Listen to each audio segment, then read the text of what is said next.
कि मैया अमरकंठ वाली तुम हो भोली भाली, तुम्हारे गुण गाते हैं साधु बजा बजा ताली। मैं तो हिमालयन क्षेत्र से हूँ, लेकिन मैं माँ नर्मदा की महिमा का बखान सुनते हुए बाल्यकाल से मैं प्रभावित हुआ था। तो सन 90 में मैं ओमकारेश्वर आया था। नुगरापन का जो प्रकाश हुआ है मतलब मनुष्यों में, उसका कारण यही है, लोभ लालच स्वार्थ इसके अधिक बढ़ जाने के कारण मनुष्य सत्य मार्ग से हट करके त्वरित मार्ग माने जिसमें तत्क्षण लाभ हो जाए ऐसा कुछ चाहता है। ये देशाटन करते थे, भरमते योगी भरमते राजा भरमते द्विजय कहा गया जो।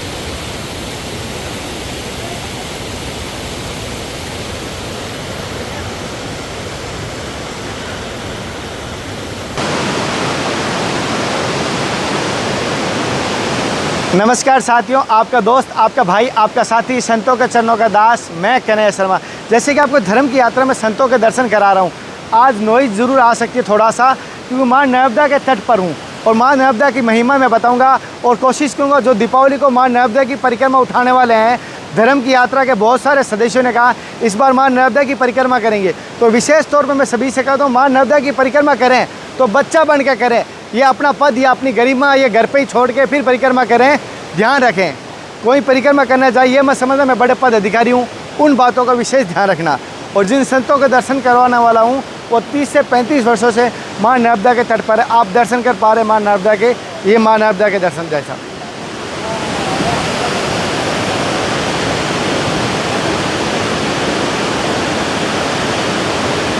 जूम कर लें।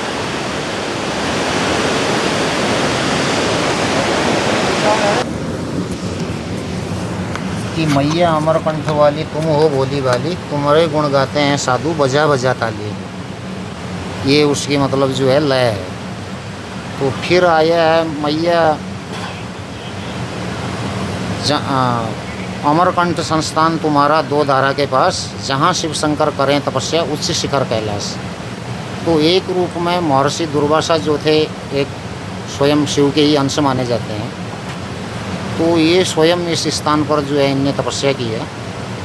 तो अब अंदर कंदरा हैं, गुफा हैं, वो आपने देख ही रखा है। अब इसके भीतर में ऐसी मान्यता है कि ये जो मैकल और ये विंध्य सतपुड़ा का जो दोनों तट हैं, नर्मदा जिसमें से प्रवाहित हो रही है, इसके तटों में इतने गोपनीय संत माने अज्ञात माने एक अदृश्य जो पुरुष हैं, वो इतने सघन रूप से आसन लगा के बैठे हैं कि उनके कमंडल से कमंडल जुड़े हुए हैं, मतलब माने घुटने से घुटना जुड़ा हुआ है। ऐसा भी धार्मिक मान्यता में बाल्यकाल से सुनते आ रहा हूँ। और माँ नर्मदा के मैं, क्योंकि मैं तो हिमालयन क्षेत्र से हूँ, लेकिन मैं माँ नर्मदा की महिमा का बखान सुनते हुए बाल्यकाल से मैं प्रभावित हुआ था। तो सन 90 में मैं ओमकारेश्वर आया था गुरुजी के साथ। उसके बाद से अभी तक मैं जो है नर्मदा के तट का ही सेवन कर रहा हूँ। अच्छा, नर्मदा जल पानी कर रहे हैं। हाँ। तो महाराज जी, परम पूज्य सदैव गुरु जी का नाम महाराज जी? गुरु जी स्वर्गीय महंत रामनारायण गिरी था, वो महानिर्वाणी अखाड़े के महंत थे और अच्छे साधक थे, समाज सेवक थे। और गुरु जी का दिया हुआ आपका महाराज जी नाम? नाम नरेंद्र गिरी। नरेंद्र गिरी। तो गुरु लोगों ने जो है सदा से ही उन्हीं शिष्यों को पात्र समझा जो कि शिष्यत्व का भाव रखते हैं, कुछ सीखने के लिए आए हुए रहते हैं।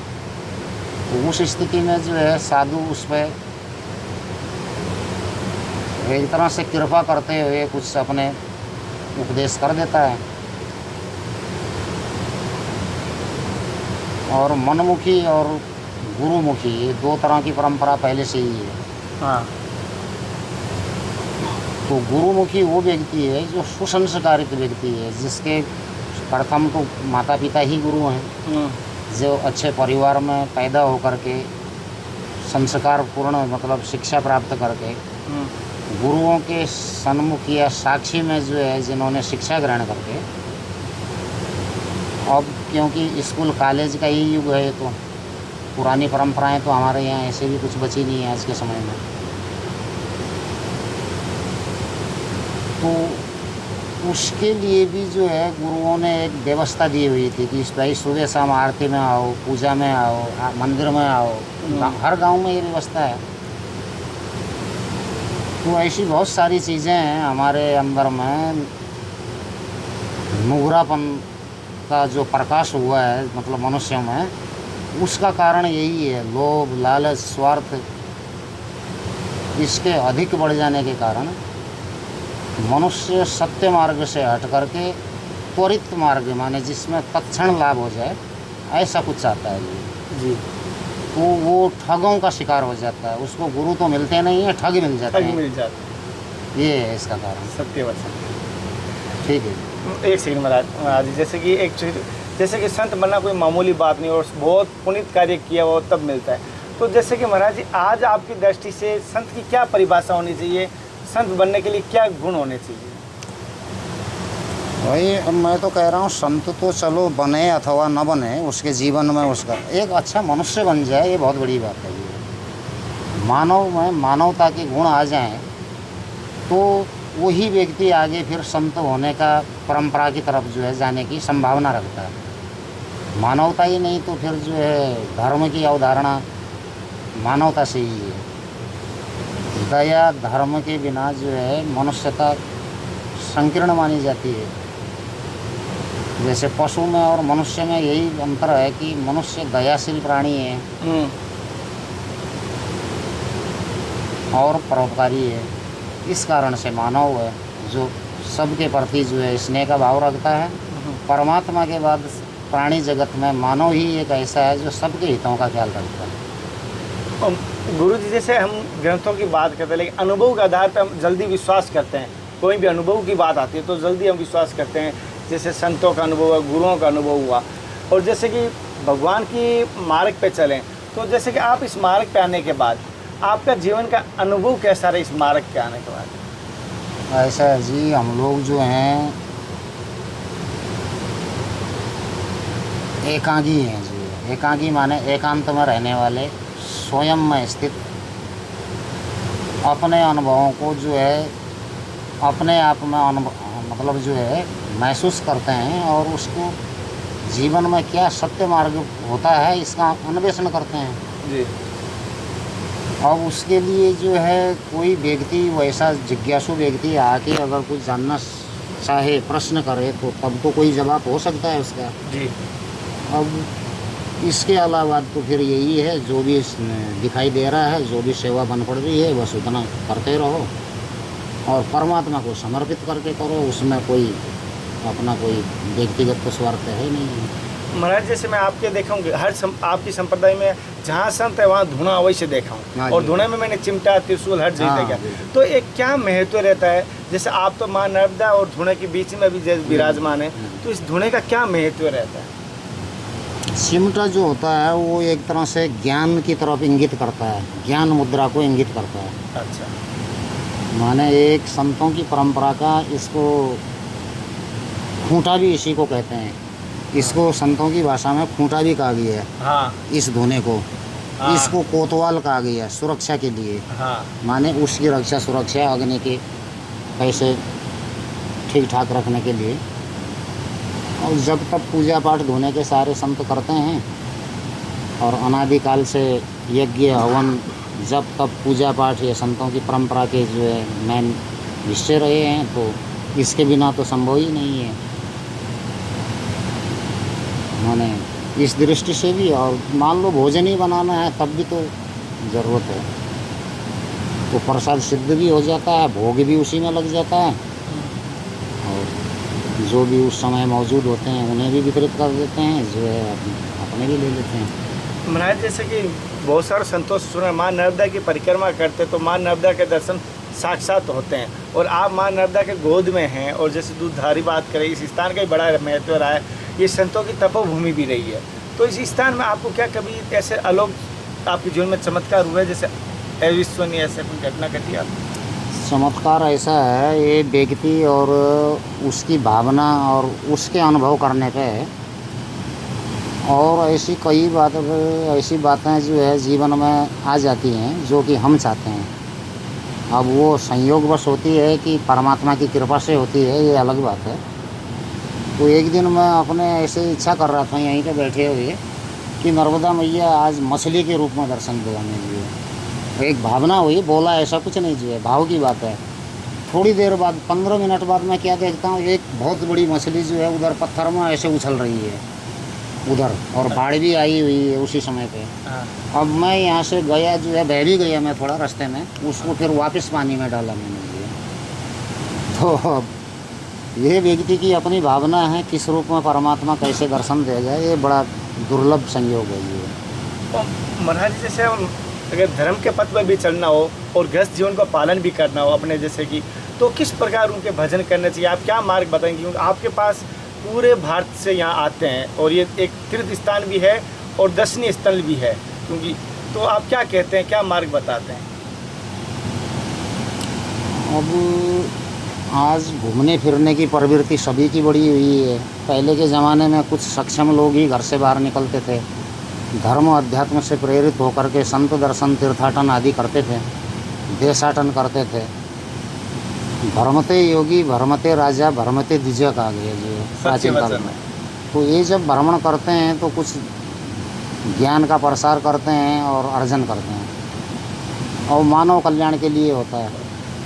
अब जब व्यक्ति केवल किसी विषय वस्तु को छोड़ के केवल मानसिक पिकनिक की दृष्टि से जब आता है, तो वही धर्म के स्थान जो है उन लोगों के द्वारा अधार्मिक बना दिए जाते हैं। जैसा अब यहीं पे हो रहा है, होता है, कितने लोग आते हैं पर्यटक बन के, आते तो 10 मिनट के लिए हैं, लेकिन इसके आध्यात्मिक महत्व को न समझते हुए अपनी मौज मस्ती के मूड में वो आते हैं, और उसमें भी उन्हें संतुष्टि की प्राप्ति होती है। ऐसा नहीं है कि वो वंचित हो जाते हैं। सही बात। जिस भाव से भी आते हैं वो तुष्ट होकर चले जाते हैं जी। हम तो ये देख रहे हैं इस स्थान की महिमा। नहीं, गुरुजी जैसे कहा सत्य बात है, किसी को, हर कोई मनुष्य आनंद के पीछे भागता है, किसी को पिकनिक से आनंद मिलता है, किसी को स्त्री से आनंद मिलता है, किसी को धन से आनंद मिलता है, और हम जैसों को संतों के दर्शन से आनंद मिलता है, और संतों को परमात्मा में आनंद मिलता है। बिल्कुल बिल्कुल। आनंद के लिए हर कोई जीव जाता है। आज आनंद की भी अनुभूति यही है कि आज जैसा कि मनुष्य समाज की हम लोग बाल्यकाल में देखते थे, क्योंकि आज से 3 पीढ़ी पहले हमारे जो पूर्वज थे या उनके जो पूर्वज थे, तो उस समय पे विदेशियों का शासन था इस राष्ट्र में, तो अपनी भारतीयता को बचाना उनका एक जोश खरोश का भी मामला था, ज्ञान विज्ञान का भी, साधु संतों का भी महत्व था, वैसे लोग भी थे। अब जब भारत में भारतीयों की सरकार विदेशी एजेंडे के तहत काम करेगी या करती रही, कहना चाहिए, तो पूरी संस्कृति तो इनने मिटा दी जो है राजनीतिक इच्छा शक्ति ने। क्योंकि राजनीति ही एक ऐसा मतलब जो है मार्ग है जो दूर दृष्टि से देखने पे धर्म है और तत्काल देखने पे वो राजनीति है। तो धर्म को जो पोषित करे वो राजनीति, और धर्म के द्वारा शासित हो वो राजनीति। भारत में इससे पूर्व जो कि अभी थोड़ा दिखाई दे रहा है, ऐसा भी कोई माहौल हमने अपने जीवन के, इतनी उम्र हो गई है अब जा कर के अपने को लग रहा है। लेकिन आज एक विवशता इस बात की है कि आज सभी लोग जो है अपनी वास्तविकता से वंचित हो चुके हैं। कुछ थोड़े बहुत दीपक जैसे जलते हुए कुछ लोग होंगे, तो जितना प्रसार कर सकेंगे करेंगे, बाकी राजनीतिक इच्छा शक्ति के माध्यम से कुछ अच्छा होगा। जैसे महाराज जी ने कहा है, महाराज जी एक छोटी सी आपसे बात करना चाहता हूँ। जैसे कि कहना नहीं चाहिए, आपने बहुत सारे दर्शन के लिए आते हैं, आपने सही बात की, 2 मिनट के लिए पिकनिक के लिए आते हैं। बहुत सारों को यही पता नहीं मूर्ति किस चीज़ की लगी हुई है, मूर्ति कौन से देवता की है, कौन से ऋषि बैठे हैं। तो आज से आपकी बात सुनकर कोई दर्शन करने जाए तो किन किन बातों का विशेष ध्यान रखना चाहिए? क्योंकि धर्म, हम धार्मिक स्थान पर जाते हैं, तीर्थ स्थान पर जाते हैं, हम पुण्य के लिए जाते हैं, अन्यथा हमें पाप ना हो जाए, उस बातों, किन बातों का विशेष ध्यान रखना चाहिए? अब विशेष ध्यान यहाँ पर, क्योंकि यहाँ की अधिष्ठात्री जो देवी है वो स्वयं नर्मदा है। नर्मदा स्वयं शिव की पुत्री है। शिव एक महान तपस्वी के रूप में अमरकंटक में उनने तप किया, उनके तप के प्रभाव से भगवती नर्मदा का जन्म हुआ, ऐसी कथा की उदंती पौराणिक जो भी हिस्ट्री है या इतिहास है। जब नर्मदा के सम्मान में जो है हम उसको स्वच्छ रखें, उसके पवित्र तटों का सेवन करें, उसको धार्मिक आस्था के हिसाब से स्नान आदि उसका बनाएं, है ना, और आचमन आदि जो हम करते हैं, उसको अमृत का एक भाव मानते हुए यदि करते हैं तो वो अमृत का भी कार्य करता है। मैंने तो ऐसे भी लोग देखे हैं नर्मदा तट में जिन्हें बड़े से बड़े डॉक्टर मेडिकल साइंस ने मना कर दिया कि भाई इस बीमारी का इलाज अब संभव नहीं है, ये लास्ट है, या तो इसे जो भी करना हो ले जाओ, सेवा करो घर पे। अब उसके घर वालों ने कैसे भी उसको नर्मदा के तट पर लाए, माँ की कृपा से धीरे धीरे वो व्यक्ति स्वस्थ हो गया। ऐसा एक ही घटना नहीं है, मैं पिछले 30 साल से हूँ नर्मदा के तट पर। अनेक ऐसे असाध्य रोगों को मैंने माई के तट पर बगैर औषधि के ही ठीक होते देखा है। तो एक आस्था का ही विषय है। जैसे माई के समग्र नर्मदा में जो है, जो महत्व यहाँ का है वही महत्व समस्त जगह का है नर्मदा का, ऐसा मानना है। ग्राम में हो, वन में हो अथवा नगर में हो, नर्मदा समान रूप से पवित्र करने वाली एक अविरल प्रवाहित सरिता है, जो कि स्वयं योगिनी का स्वरूप भी है। गुरु जी, एक साधक का सवाल है कि जीवन में धैर्य कैसे ला सकते हैं? जैसे कोई कभी घटना घटती है तो एक मन में एक बहुत तीव्रता आ जाती है, तो एक बार अगर धैर्य ला के सोचे तो उस घटना से टल सकता है। तो कोई भी चीज़ में जीवन में धैर्य कैसे ला सकते हैं? चाहे गुस्से के प्रति हो, चाहे कोई चीज़ कार्य करने के प्रति हो, तो धैर्य कैसे लाए जीवन में?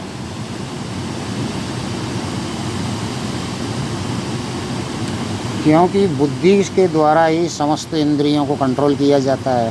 मन, बुद्धि और चित्त, अहंकार बताया गया जी। अब इन सूक्ष्म तत्वों को समझ करके ही कोई व्यक्ति इन पर विजय प्राप्त कर सकता है।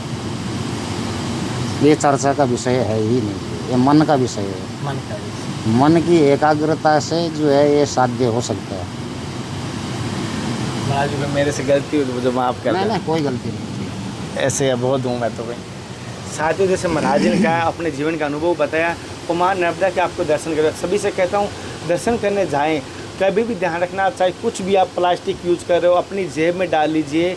आप अच्छा नहीं कर सकते, वहाँ सफाई नहीं कर सकते, मतलब गंदगी ना फैलाए। मैं निवेदन करता हूँ सभी से। बहुत सारों को देखता था, मैं मना करता हूँ, आपसे भी मना कर रहा हूँ कि ऐसा विशेष तौर पे ध्यान रखें। मैं आज घटना देख रहा हूँ, माँ नर्मदा का ध्यान रखें। आज की सत्संग आपको कैसी लगी मुझे ज़रूर बताएं। अगली सत्संग से आपकी मिलते हैं, तब तक जय हिंद, वंदे मातरम, जय नर्मदे हर, हे नाथ, हे मेरे नाथ। मैं आपको भूलूँ नहीं। जय गुरुदेव, जय संत भगवान, जय हो भगत जी की जय।